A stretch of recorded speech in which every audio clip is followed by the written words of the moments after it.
ফজরের সময়, কথা মনে আছে কিনা ওটা তো শেষ করি নাই, ফজরের সময় ওঠার পর মনে হইছে যে আমার যে বিপদ, আমার যে সমস্যা, আমার কাছে তো একটা অস্ত্র আছে। আমার সমস্ত, এটা আপনাদের জন্য শিক্ষা, আমি আপনাদের খতিব সাহেব, আমার জন্য যদি শিক্ষা হয় আপনাদের জন্য শিক্ষা না? আপনাদের জন্য শিক্ষা, আজকে শিক্ষা দেবেন।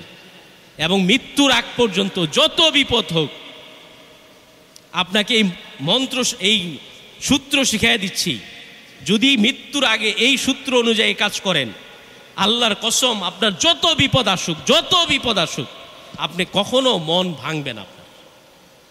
1 নাম্বার সূত্র, আপনি জায়গায় বসে যদি পারেন 10 বার, যদি পারেন 20 বার, যদি পারেন 50 বার, আপনার সুযোগ অনুযায়ী 20 বার আপনি পড়বেন কালিমায়ে তয়্যিবা।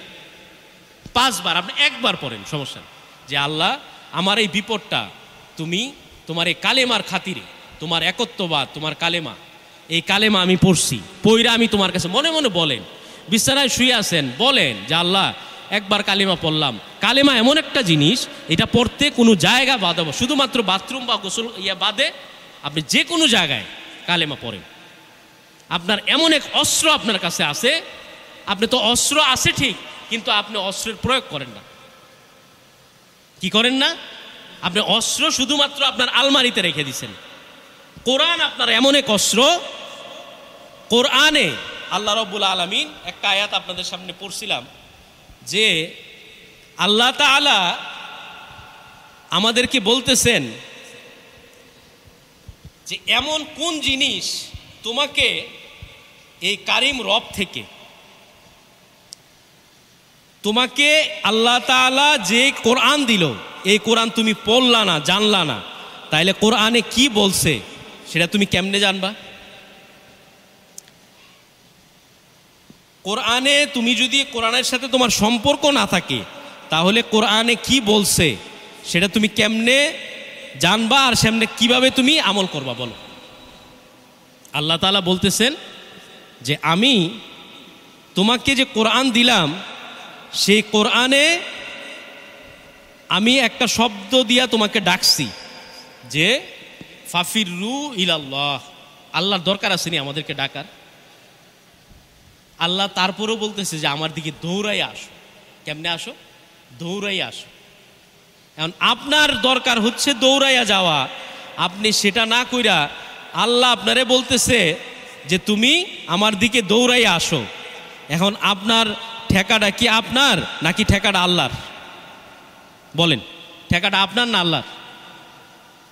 যদি আল্লাহর আপনার ঠেকা হয়, আপনার যদি ওষুধ দরকার হয়, তাহলে আপনি কি হাসপাতালে যাবেন, নাকি ডাক্তার আপনার বাসায় আসবে? আল্লাহ তাআলা আমাদেরকে সুস্থ রেখেছেন এবং সমস্ত ধরনের বিপদ আপদ থেকে আমাদেরকে হেফাজতে রেখে আমাদেরকে আল্লাহ তাআলা তার ঘরে পৌঁছাইছেন, সেই জন্য আবারও শুকরিয়া আদায় করি, আলহামদুলিল্লাহ। আমি আজকে আপনাদের সামনে সূরা আল ইনফিতারের পুরো আয়াতটাই তেলাওয়াত করেছি।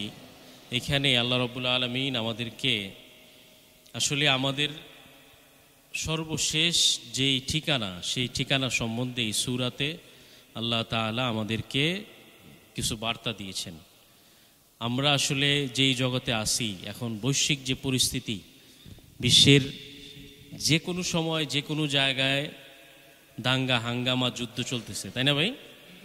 এখন আমাদের এই সময় আমরা নিজেদের হেফাজতে রাখার জন্য আমাদের কাজ হচ্ছে দুনিয়ার সমস্ত যুদ্ধের প্রতি খেয়াল রাখা, নিজেদেরকে সচেতন করা এবং ইসলামের পক্ষে সর্বদা নিজের মনকে অবিচল রাখা, যে যদি কখনো ইসলামের জন্য, দ্বীনের জন্য, দেশের জন্য কোনো পরিস্থিতি চলেই আসে, তাহলে একমাত্র আল্লাহর দ্বীনকে কায়েম করার জন্য আমাদের মাকসুদ যাতে এটাই হয়, নিজের কোনো স্বার্থ হাসিল না করে দ্বীনের স্বার্থে যেই সিদ্ধান্তই আসুক, সেই জায়গায় নিজেদেরকে কি করা ভাই? সমর্পণ করা, তাই না ভাই? দ্বীনের জন্য সবসময় প্রস্তুত থাকা, ইসলামের জন্য, সেটা হোক আমার জীবদ্দশায়, আমার সন্তান, আমার নাতি নাতকার, তাদেরকেও বলে যাওয়া যে যদি কখনো গজওয়াতুল হিন্দ অথবা অন্যান্য যে কোনো ইসলামের যুদ্ধ আমাদের সামনে উপস্থিত হয়, সেই যুদ্ধে হামাগুড়ি দিয়ে হইলেও কি করতে হবে? আমাদের শরিক হইতে হবে। এখন আমাদের এই শরিক হওয়ার জন্য এখন যে আমরা সেফ জোনে আসি, সেই সময় আমাদের কিছু কাজ আছে, তাই না ভাই? আমাদের কাজ হচ্ছে যারা আমাদের মুসলিম ভাইয়েরা সারা বিশ্বে বিভিন্ন ধরনের বিধর্মীদের মাধ্যমে আক্রান্ত হচ্ছে, তাদের জন্য দোয়া করা, আল্লাহ যাতে তাদেরকে সাহায্য করে। যেহেতু আমরা সরাসরি কি তাদের কাছে পৌঁছতে পারতেছি না, সেই জন্য প্রথমে হচ্ছে তাদের জন্য দোয়া করা। আর আমাদের সর্বদা এই নিয়ত রাখা যে যদি কখনো আমাদেরও সেই সুযোগ হয়, বিধর্মীরা, হিন্দু, বৌদ্ধ, খ্রিস্টান সমস্ত ধরনের বাতিল চক্র ইসলামের পতাকা নিয়ে যদি কেউ তাদের ঘৃণ যে চক্রান্ত সেটা চরিতার্থ করতে চায়, দ্বীনের জন্য নিজের জীবনকে কোরবান করা, এটাই হচ্ছে মুমিনের সবসময় এই আকাঙ্ক্ষা ভিতরে কি করা, লালন করা। এখন বিশ্বের পরিস্থিতি খুব নাজুক অবস্থায় চলতেছে, যেই পরিস্থিতিতে আমাদের কিছু কাজ রয়েছে, যে কাজগুলো আমরা যদি এখনই না করি তাহলে বিধর্মীরা কি করবে, আমাদেরকে একেবারে ধুলায় নিঃশেষ করে দিবে। সেই জন্য আমরা এখন থেকেই মানসিকভাবে প্রস্তুত থাকা, আল্লাহ তাআলার কাছে দোয়া করা এবং এই সময় কোনো ধরনের পাপ কাজে জড়ায় না পড়া, তাই না ভাই? এই শেষ সময়ে আমাদের দুনিয়ার জিন্দিগির এখন যেই পিরিয়ডটা চলতেছে, একেবারে দুনিয়ার জিন্দিগির কিয়ামতের একেবারে খুব কাছাকাছি সময়, তাই না ভাই? একেবারে কাছাকাছি সময়। আমরা যখনই হচ্ছে আল্লাহ তাআলা আমাদেরকে কালেমা পড়ার তৌফিক দিছে, তখনই তো আমাদের আজকে ভোরে ফজরের সময় আমি ওঠার পর যে কোনো বিষয় নিয়ে আমার ভিতরে একটা পেরেশানি আসতেছিল যে এই জিনিসটা কি হবে, এই জিনিসটা কি পারবো, এই জিনিসটা তো একটা সমস্যায় আমি পড়ে যাচ্ছি, ব্যক্তিগত যে কোনো একটা সমস্যায়। আল্লাহর কসম, আপনার কোনো নিজের বরত্ব প্রকাশের জন্য বলতেছি না, সেই মুহূর্তেই একদম বিছানা থেকে ওঠার পরেই 4:30 বা 35-এ আমার মাথায় একটা জিনিস আসলো, যেটা আপনাদের সাথে শেয়ার করি। একটা শব্দ আমার মাথায় আসলো যে আমি যতই চিন্তিত হই, আমার যতই পেরেশানি থাকুক, আমার যতই বিপদ থাকুক, আমি যদি কালেমা পড়নেওয়ালা মুমিন হই, কি হই ভাই? কালেমা পড়নেওয়ালা মুমিন হই, তাহলে আমার সমস্ত বিপদ, মুসিবত, এই সমস্যা, আমি যে কালেমা পড়ছি, কালেমাটা আমরা পড়ি সবাই, লা ইলাহা, বলি সবাই মুখে মুখে উচ্চারণ করে বলি, লা ইলাহা ইল্লাল্লাহু মুহাম্মাদুর রাসূলুল্লাহ সাল্লাল্লাহু আলাইহি ওয়াসাল্লাম। এই কালেমাটা আপনি যখন পড়লেন, এই দুনিয়া, আসমান, জমিন, যত কিছু দুনিয়াতে আল্লাহ সৃষ্টি করছে, নট অনলি দুনিয়া, আকাশ, নক্ষত্র, যত ধরনের সৃষ্টি আল্লাহর জগতে আছে, শুধুমাত্র দুনিয়া এটাই তো আল্লাহর সৃষ্টি জগৎ না, এটা তো সামান্য ক্ষুদ্র একটা জায়গা।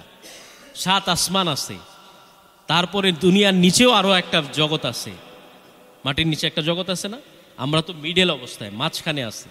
আমাদের মাথার উপর আর একটা জগৎ আছে, প্রথম আসমান। প্রথম আসমান থেকে দ্বিতীয় আসমান কত দূরে, তারপর প্রথম আসমান থেকে দ্বিতীয় আসমান যত দূরে, তার থেকে আবার তৃতীয় আসমান কত দূরে। একটা ফুটবল মাঠে যেমন একটা আপনার সুই পড়ে থাকলে যেরকম, আমাদের দুনিয়াটা সৃষ্টি জগতের কাছে একটা সুইয়ের চেয়েও আরো ছোট, ঠিক না ভাই? এইভাবে সপ্তম আসমানের পর আল্লাহ রব্বুল আলামিনের আরশ। এই সমস্ত আসমান জমিন যত কিছু আছে, এই সব কিছু যদি এক পাল্লায় রাখা হয়, আর আরেক পাল্লায় যে আপনি এই যে মুন্সিনগর শাহী জামি মসজিদে বৈশা খুব জীর্ণ শীর্ণ মানুষ, আপনার পাঞ্জাবির দাম 200 টাকা, লুঙ্গির দাম 300 টাকা, টুপির দাম 50 টাকা, আপনার হচ্ছে কি বলে চেহারায় আপনার হচ্ছে কোনো ফেয়ার লাভলি নাই, সোনো নাই, পাউডার নাই, আলতা নাই, লিপস্টিক নাই, কোনো কিছুই আপনি দেন নাই, যেটা হচ্ছে বিধর্মীরা অনেক কিছুই দেয়, আমরা অনেক কিছু দেই না। কিন্তু আপনি এই মসজিদে বসে, মুন্সিনগর শাহী জামি শাহী মসজিদে বসে আপনি যে কালেমা পড়লেন, বাবা আপনি কি জানেন এই সমগ্র দুনিয়া সহ আসমান জমিন যা আছে সমগ্র কিছু যদি এই যত তরু লতা, যত সম্পদ যত টাকা পয়সা, ব্যাংক, যত গাড়ি বাড়ি, নক্ষত্র, যত পাহাড় পর্বত, আসমান জমিন যা কিছু আছে, আপনি যে এই গরম সহ্য করে, উপরে ফ্যান চলতেছে না, কারেন্ট নাই, আপনি যে বসে ধৈর্য ধরে আপনি যে কালিমাটা পড়ছেন, আপনার মর্যাদা কত জানেন?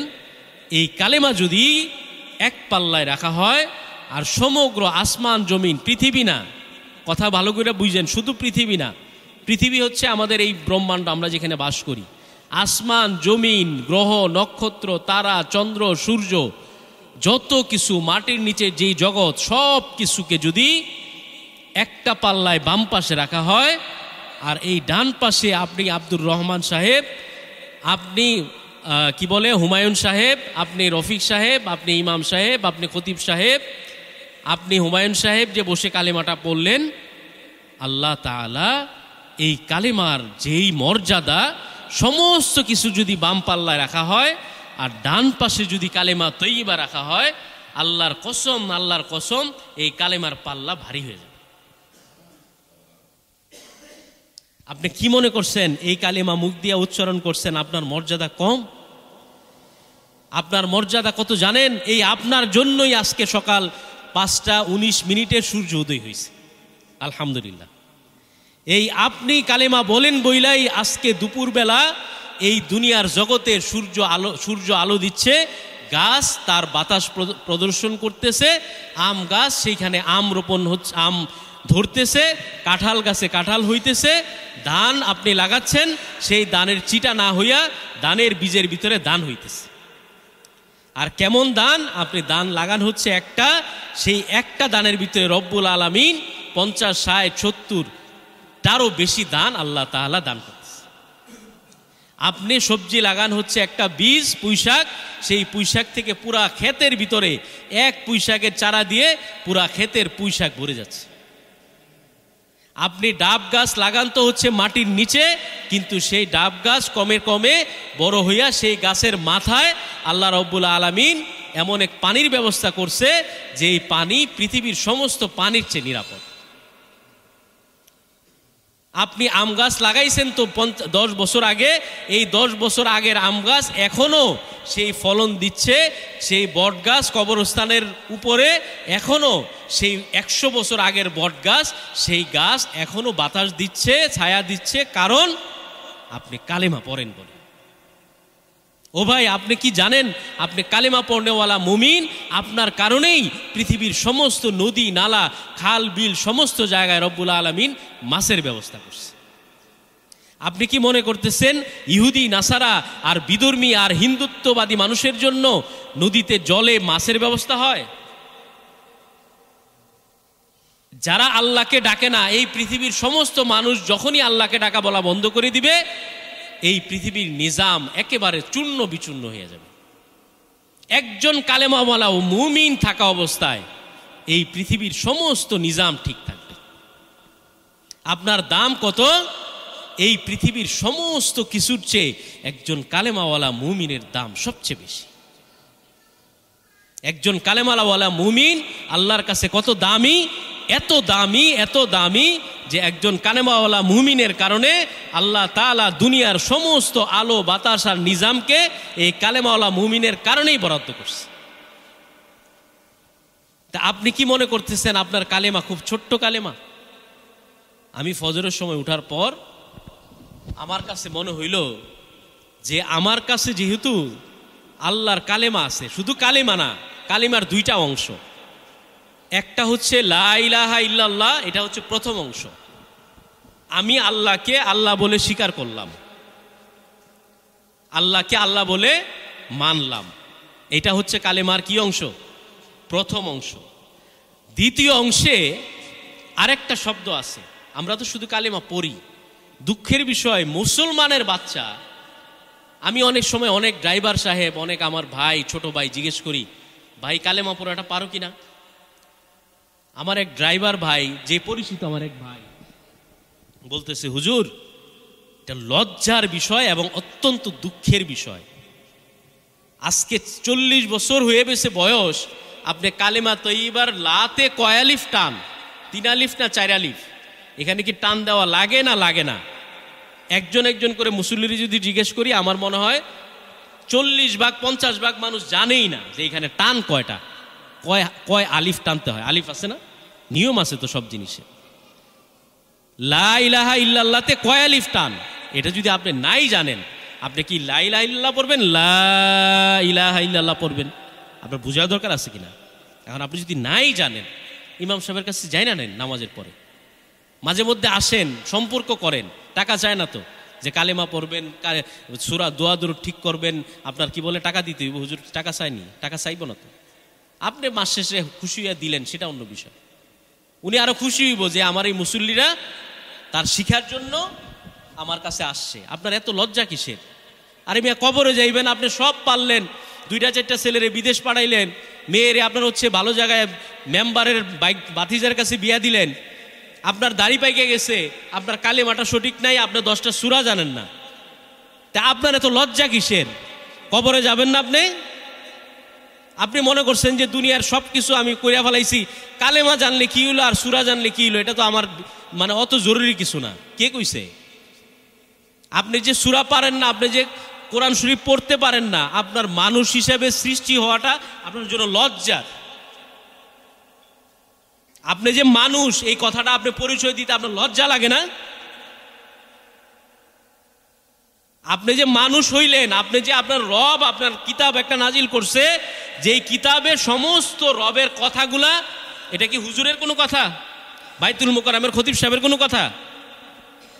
আপনি মানুষ, আপনাকে আল্লাহ বানাইছে, আপনি আল্লাহ তাআলার কিতাব আপনি পড়তে পারলেন না, সেই কিতাবে কি লেখছে আপনি জানলেন না, এই অবস্থায় আপনি কবরে গেলেন, আজরাইলের সামনে আপনি হাজির হয়ে গেলেন। আপনি মনে করছেন আজরাইল আপনার একেবারে কোলে কইরা শ্বশুর বাড়ি নিয়ে যাব? এত সহজ, এত মামুর বাড়ি ভাবছেন কি কবরটা? যে নানার বাড়িতে আপনার হচ্ছে বেগাড়াইতে গেলাম, আবার ইচ্ছে হইলো চলে আইলাম। কবরে কাঁদতে কাঁদতে জাহান্নামীদের চোখের জল শুকায় রক্ত বের ভরা শুরু হবে। সেই জলে যদি একটা জাহাজ বাসায় দেওয়া হয়, একটা নৌকা বাসায় দেওয়া হয়, সেই চোখের পানিতে সেই নৌকাটা চলবে। এত মামুর বাড়ি আপনারা ভাবতে কইছে কে? আপনি এত মামুর বাড়ির আবদার পাইছেন কই? কথা বললেই আপনি বলেন যে হুজুররা তো এটি কই, হুজুরগো কাজই তো হইছে 3 বেলা খাইবো মানুষের বাড়িতে, আর হচ্ছে এই সমস্ত কথা হুজুরগো কোয়া ছাড়া আর কি কাজ আছে হুজুরগো? হুজুররা এগুলা বলে কারণ এই কথাগুলা আপনাকে জানার জন্যই আল্লাহ তাআলা এই কোরআন নাজিল করছে। এই কোরআন যে তাকে পড়ে রইছে, এই তাকে কয়দিন আইসা কোরআনটা পড়ছেন, পড়তে তো জানেনই না। আপনার ভিতরে ওই স্পিডটাও নাই যে আমি পড়তে জানি না, আমার মরণের ঘন্টা প্রায় বেজে গেছে, আমি একটু যাই শিখি। আপনার জন্য সুখবর, যদি আপনি দাড়ি পাকা বয়সও আপনি যদি কোরআনটা নিয়ে পড়েন, আপনি যদি শিখার চেষ্টা করেন, আলিফ বা তা সা শুরু করেন, আল্লাহর কসম এই শিখা অবস্থায় যদি আপনি মারা যান, আপনার জন্য সুখবর, আমি সুখবর দিচ্ছি। রাসূলুল্লাহ সাল্লাল্লাহু আলাইহি ওয়াসাল্লাম আপনার জন্য বলছে, আপনি কবরে যদি এই শিক্ষা অবস্থায় মারা যান, এমনও হইতে পারে এই যে শিখার চেষ্টা আপনি করছেন, এই শুধুমাত্র এই কায়দা ধরার কারণে আল্লাহর কসম সম্ভব সেটা। হুজুরে জিজ্ঞেস করে দেখেন যদি আমি মিথ্যা কথা বলি, এই কায়দা দইরা মসজিদে আইসা বসছেন, এই অবস্থায় আপনার শিখতে পারেন নাই, এই অবস্থায় আপনার সামনে আজরাইল চলে আসছে, আপনি মারা গেছেন, এরকম হাজারো উদাহরণ আছে। আল্লাহ তাআলা এই কোরআনকে মহাব্বতের কারণে তার সমস্ত পাপকে মাফ করেছে। এই কোরআনকে মহাব্বতের কারণে আল্লাহ তাআলা তার সমস্ত বাকি ডাইন বাম সামনে পিছে যত কিছু আছে বলছে যে তুই আমার কোরআনের মহাব্বত করছ, কোরআন শিখার জন্য চেষ্টা করছ, এখনই শুরু করেন, আজকে থেকেই শুরু করেন। যে কালকে পরশু হুজুর কইছেন, আচ্ছা দেখি চেষ্টা করি, এত পাকনামি করেন না। কিছু কিছু মানুষ আছে সমাজে একটু নিজেরে বেশি একদম মনে করে যে আমি পণ্ডিত, আমি বেশি কি, হুজুর কইছে হুজুরের কথা কয়ে হুজুর যাক, হুজুর আইছে একবেলা খাওয়াইছি, হুজুর আইছে 200 টাকা দিছি না দিছি, হুজুর আইছে, হুজুরের মতন হুজুর যাক, আমি তো আমার লাইনে ঠিক আছি। আমি কি এতই বেকুব যে আমি সার আড্ডা তৈরি আমি হুজুরের কাছে মসজিদে যাবো? আমার একটা প্রেস্টিজ নাই? এরকম কিছু কিছু পাকনা লোক আছে কিনা সমাজে? আছে কিনা? আছে। এত বেশি বুঝাটা মানুষের হেদায়েত থেকে। আবু জাহেল খুব বেশি বুঝতো। সরল সোজা স্বাভাবিক জীবন, কম বুঝি, কম জানি, মানুষের কাছে বলা ভাই আমি কম জানি, আল্লাহরে দোয়া করেন আল্লাহ যাতে আমার মাফ করে। এই লোকগুলা আমার মনে হয় যে এই যারা বেশি বুঝে, এই বেশি বুঝার থেকে অন্তত 1000 বছর আগে জান্নাতে যায়। কম বোঝা লোক, এত বেশি বুঝার দরকার নেই। যতটুকু বুঝি আমি বুঝা যে ভাই আমার ভিতরে গাফলতি আছে, আমি চেষ্টা করতেছি, আমি পারি না, আমি হুজুরের কাছে যাইতেছি। শুরু করেন, কালকে থেকেই শুরু করেন। কালকে কেন, আজকে থেকেই শুরু করেন। আপনার এই শুরু করাটা সবচেয়ে গুরুত্বপূর্ণ। আল হিম্মাতু হুয়াল ইসমুল আজম, মানে কোনো জিনিসের হিম্মত করাটা, সাহস করাটা, এটাই হচ্ছে ইসমে আজম। মানে এই সাহস করে শুরু করাটা। আপনি যে নিজেকে সাহস করে আপনার 2টা বাচ্চারে আপনি কালেমা পড়ার জন্য মক্তবে পাঠাইলেন, আজকে মক্তবগুলা নষ্ট হয়ে যাইতেছে। মক্তব নাই। হুজুরের এখানে মক্তব চালু আছে কিনা আমি জানি না। সকালে বাচ্চারা পড়ে হুজুর? বাচ্চারা পড়ে না কেন? আজকে বিধর্মীরা স্কুলগুলা শুরু করছে ফজরের পর থেকে।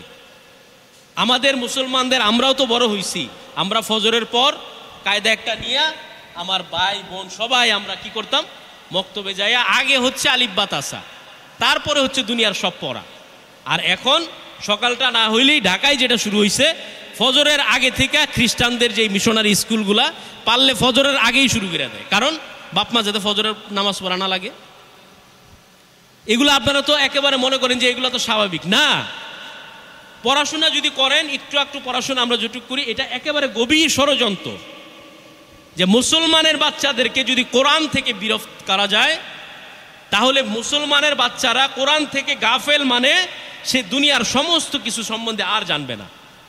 সে জানবে না ইসরায়েল কেন গাজার বিরুদ্ধে যুদ্ধ করতেছে, সে জানবে না ইসরায়েল কি মিসাইল নিয়ে আমাদের মুসলমানদের উপর আক্রমণ করতেছে, যে একটা প্রদেশে বসে গাজার একটা মুসলমানকে একটা সুইচ টিপ দেওয়ার মাধ্যমে মেরে ফেলতেছে, সেটা তার ওইখানে আর যাওয়া লাগতেছে না। এই প্রযুক্তি সে কিভাবে আবিষ্কার করলো?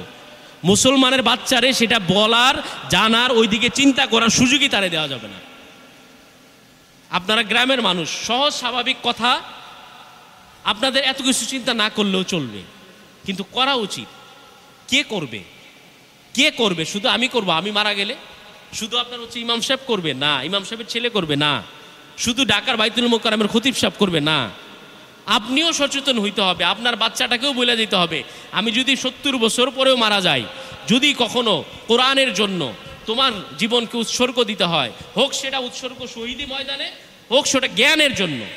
একটা ছেলেকে দেন না, আলেম বানান না, তাকে বিদ্বান বানান। সে জানুক, ইসলাম জানুক, ধর্ম জানুক, সে বিজ্ঞান জানুক, সায়েন্স জানুক, পলিটিক্স জানুক, রাষ্ট্রবিজ্ঞান জানুক, পদার্থ জানুক, সব কিছু সে জানুক।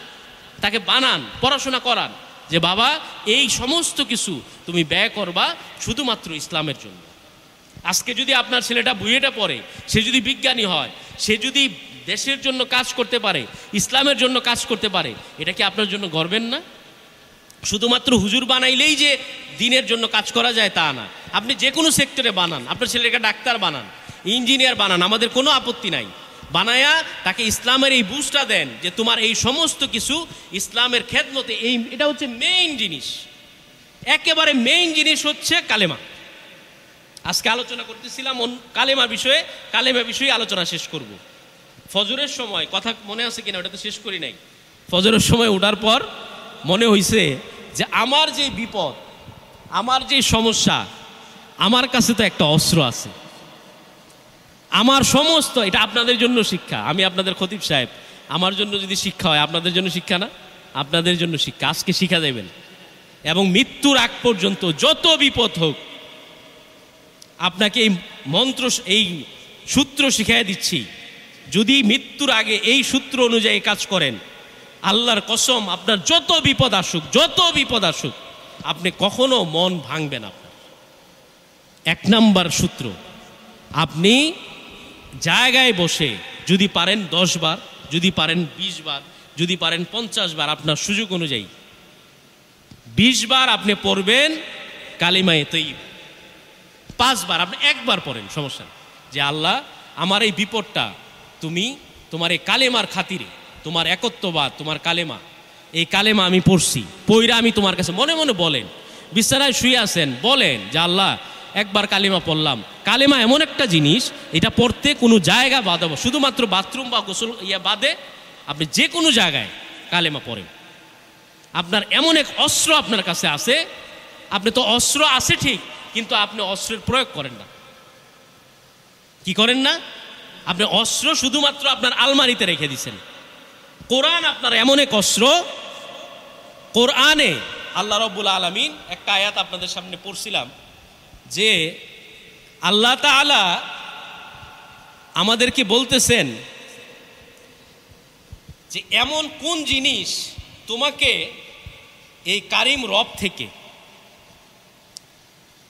তোমাকে আল্লাহ তাআলা যে কোরআন দিল, এই কোরআন তুমি পড়লা না, জানলা না, তাইলে কোরআনে কি বলছে সেটা তুমি কেমনে জানবা? কোরআনে তুমি যদি কোরআনের সাথে তোমার সম্পর্ক না থাকে, তাহলে কোরআনে কি বলছে সেটা তুমি কেমনে জানবা, আর সামনে কিভাবে তুমি আমল করবা? বলো। আল্লাহ তাআলা বলতেছেন যে আমি তোমাকে যে কোরআন দিলাম, সেই কোরআনে আমি একটা শব্দ দিয়া তোমাকে ডাকছি যে ফাফিরু ইলাল্লাহ। আল্লাহর দরকার আসেনি আমাদেরকে ডাকার? আল্লাহ তারপরেও বলতেছে যে আমার দিকে দৌড়াই আসো। কেমনে আসো? দৌড়াই আসো।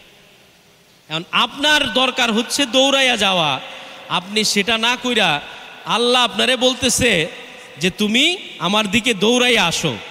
এখন আপনার ঠেকাটা কি আপনার নাকি ঠেকাটা আল্লাহর? বলেন, ঠেকাটা আপনার না আল্লাহর?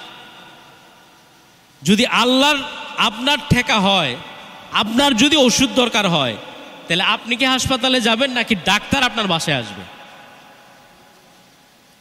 কিন্তু কেমন রব! হুজুর কয়টার ভিতরে শেষ করবো যেন? হ্যাঁ হ্যাঁ, কয়টার ভিতরে? 25 নাকি? 20 থেকে 25-এর ভিতরে। আচ্ছা, আল্লাহ তাআলা বলতেছে, এটা বলি শেষ করে দিব।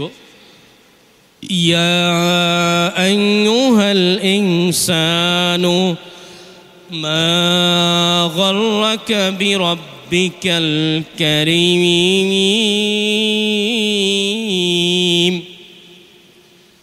হে মানুষ, কোন জিনিস, এই শব্দটা এই কোরআনের আয়াতটা দিয়ে আজকে শেষ। এই সমস্ত কিছু, যেটা কালেমা সম্বন্ধে বলতেছিলাম, এটা আরেকটু শেষ করে নিই। আমি যখনই বললাম যে একবার আমি পড়লাম যে আল্লাহ এই কালেমার উসিলায় তুমি আমার মাফ করো, বিশ্বাস করেন আপনাদের এই জুমার আসা পর্যন্ত ওই বিষয়টা নিয়ে আমার আর তেমন কোনো টেনশনই আসে না। কারণ কি, আমি একবার কালেমা পড়া দায়িত্ব আল্লাহরে দিয়ে দিছি।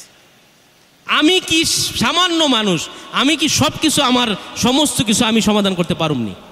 আর 2 হচ্ছে 10 বার, এর সাথে 10 বার দরুদ শরীফ পড়বেন। এটা সূত্র শিখাই দিলাম, পড়েন।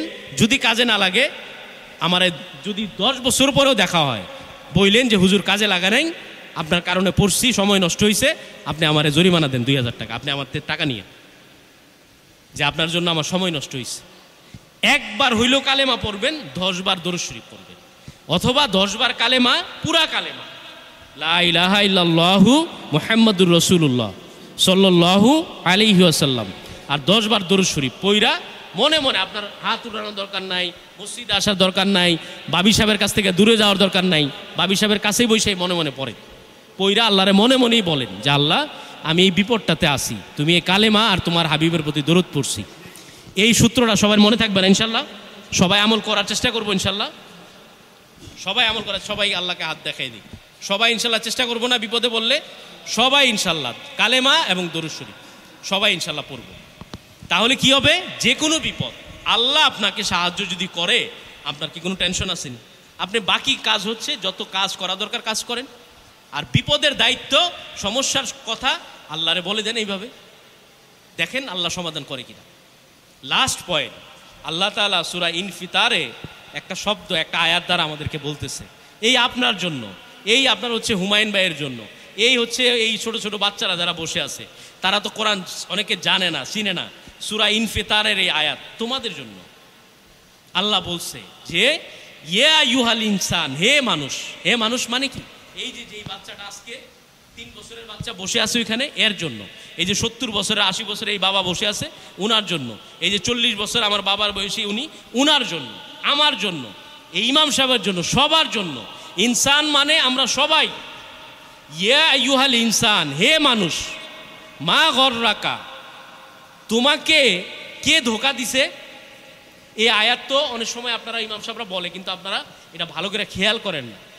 আপনারে বলতেছে আপনাকে, ইয়া আইয়ুহাল ইনসান, হে রউফ সাহেব, হে রহিম সাহেব, হে করিম সাহেব, কোন জিনিস, মা গররাকা, তোমাকে কোন জিনিস ধোকা দিল? বিরব্বিকাল কারিম, তোমার কারিম রব, তোমার রহিম রহমান, তোমার মহান রব, যেই রব তোমাকে বানাইছে 1 ফোঁটা নাপাক পানি থেকে, সেই রবের কাছ থেকে এটার উদ্দেশ্য হচ্ছে যে তুমি যে দূরে চইলা গেলা, বউ পাইয়া, সন্তান পাইয়া, জমি পাইয়া, টাকা পাইয়া, তারপর হচ্ছে চাকরি পাইয়া, বড় চাকরি পাওয়ার আগে মসজিদে ঠিকই আসতা, চাকরি পাওয়ার পর আর তুমি মসজিদে আসো না, তোমার জমি অনেক বেশি এই জন্য তুমি মসজিদে আসো 12:30টার পর, তোমার বয়স কম এই জন্য তুমি মসজিদে আসো 1:45টায়, বড় ধরনের তোমার হচ্ছে ঝামেলা নাই, বিপদ নাই, সমস্যা কি, হুজুর খুতবা যখন দিতে উঠে তখন যাবো, আমার তো কোনো বিপদ নাই। কিন্তু তোমার জন্য রব বলতেছে ইয়া আইয়ুহাল ইনসান, হে জামিরতার অমুক যুবক, হে মানুষ, তোমাকে কোন জিনিস, মা গররাকা বিরব্বিকাল কারিম, কোন জিনিস তোমার রব সম্পর্কে তোমাকে ধোকা দিয়ে দিল, তোমাকে গাফেল করলো। ধোকা দিল মানে আল্লাহ থেকে কোন জিনিস তোমাকে সরায় দিল। এই কথাটা যদি একটা মানুষ মানুষকে বলে, একজন মানুষ যদি একজন আরেকজন মানুষকে বলে, হে ভাই, তরে কোন জিনিস আমার বন্ধুত্ব থেকে তরে সরায় দিল, কি কারণে চলে গেলি? একটা নারীর কারণে চলে গেলি আমার কাছ থেকে, একটা মানুষের কারণে আমার কাছ থেকে চলে গেলি, একটা জমির কারণে। আমরা অনেক সময় ভাই বাইরে বলি না, কিরে ভাই এক কাটা জমির জন্য বাইরে ছেড়ে দিলি, বলি না? এই সেম কথাটাই আল্লাহ তাআলা সূরা ইনফিতারে বলছে।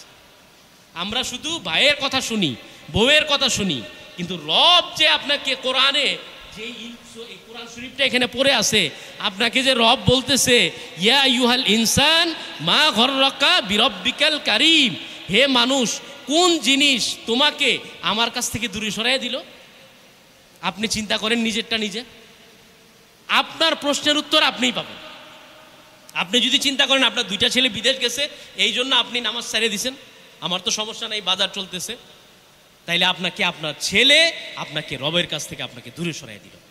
আপনি যদি মনে করেন আপনার স্ত্রী অনেক সম্পদ আছে, আপনার স্ত্রী অনেক সুন্দর, মসজিদে গিয়ে কী হইব, বউয়ের সাথে গল্প করি।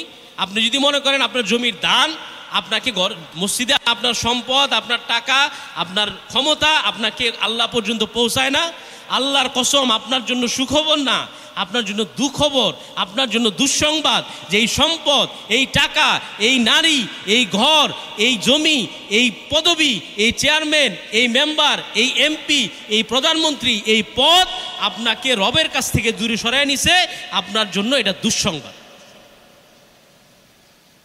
এই জন্য শেষ কথা, আপনাকে ইয়া আইয়ুহাল ইনসান মা গররাকা বিরব্বিকাল কারিম, তোমাকে কোন জিনিস, তোমার মহান রব যে তোমারে বানাইলো তার কাছ থেকে তুমি দূরে সরে গেলা, কোন জিনিসটা তোমারে দূরে সরাই দিল? এই আয়াতটা মনের ভিতরে গাইতা নিয়ে আজকে যাই, সেই জিনিসটা আপনি নিজেই দূর করবেন। আপনারটা আপনাকেই দূর করতে হবে, তাই না বাবা? আমারটা আমাকে দূর করতে হবে। যতটুকু আলোচনা করলাম প্রথমে আমাকে, তারপর আপনাদের সবাইকে এর উপর আমল করার তৌফিক দান করুক।